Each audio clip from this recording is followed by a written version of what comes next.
what would you be willing to give me today to help me move past you in this investigation? What do you need?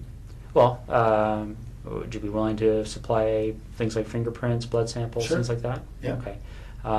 This is what is known in both psychology and philosophy as a crossroad, a moment in your life when a single and often instantaneous decision you make will take you on one of two exceedingly diverging paths in your journey. The only two pieces of evidence that police had acquired at this point in time were the tire tracks and the footprints outside the missing person's residence. What many are unaware of is that the DNA found on Marie France Como was not admissible, as her body was highly decomposed at the time of discovery, thus making any genetic analysis virtually impossible, as this was before the era of the latest DNA testing method known as next-generation sequencing. Only one of the sexual assault victims had male DNA found on the back of her neck, yet this was by far the least severe attack, which falls into the bracket of forcible confinement, and had no exterior elements connected to the more serious infractions of murder and rape. The evidence of the tire tracks would be easily refuted by a defense team, as they were a relatively common brand for off-road vehicles, which would extinguish the BRD standard of proof, also known as guilt beyond all reasonable doubt. The only significant piece of evidence were the footprints. It was the singular and emblematic element linked to the culpability of Jessica Lloyd's disappearance, and notice how the colonel looks down at his own boots as he gives his response to the following request. Footwear impressions? Yeah. Okay, all right. I think that's what we're gonna ask you to do, Okay. all right? I told you when I came in here that I'm going to treat you with respect, and I've asked you to do the same for me. We talked about the whole idea of how we've approached you here, okay? The trying to be as discreet as possible, okay? But the problem is, Russell, is every time I walk out of this room, there's another issue that comes up, okay? And it's not issues that point away from you, it's issues that point at you, okay? And I want you to see what I mean, all right? This is the footwear impression of the person who approached the rear of Jessica Lloyd's house on the evening of the 28th and 29th of January. Yeah. Okay. Essentially, when you're dealing with footwear impressions, we have a gentleman on the OPP who's basically world-renowned. His name is John Norman. And essentially, with footwear impressions, you're in a situation where you're pretty much in the area of fingerprints, okay?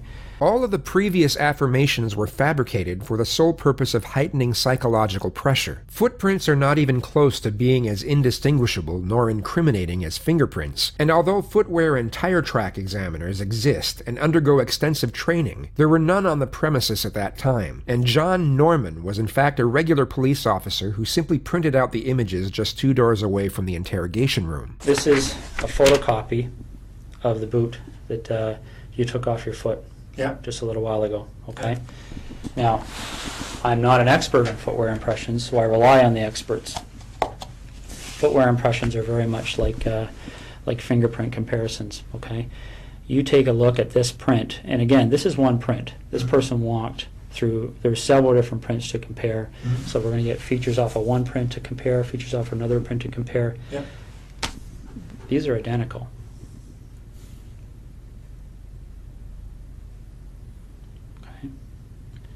Your vehicle drove up the side of Jessica Lloyd's house.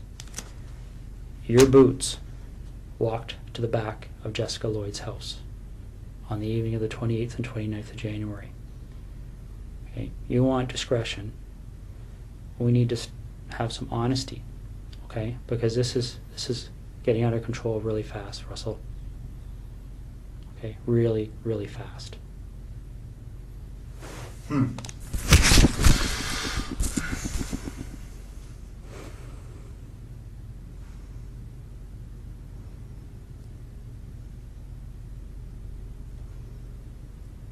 This is getting beyond my control.